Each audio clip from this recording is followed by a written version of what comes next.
Gabaabsaa Waaqayyoo nama keenya gamaaf gamana akkuma amma jirtanitti anaan gaba kaa'u akkuma wal jaalatanii dhuftan kanatti akkanaanis immoo kun oolatu mana dhukkubu har'a achumatti dhaqeen du'een badhaasaan fa'a makiina balbalatti naa fidanii hin chocho'u dhukkuba Waaqayyooti isin biraan hafuusin ture gamaaf gamana hoggaan argu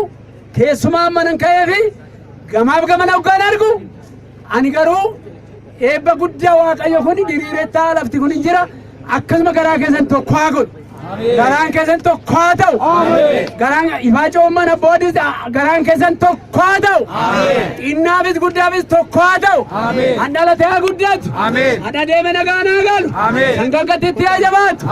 abbaa dilbii ta'a abbaa birrii ta'a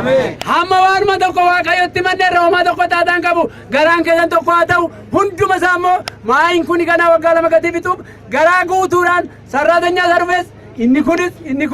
kunis dubbisaatti anogaa eegan buusa malee makiina argannaan shokkolee misin bira dhufa kanaaf jaalalichumti lamaan keessanii naaf haa bal'atu.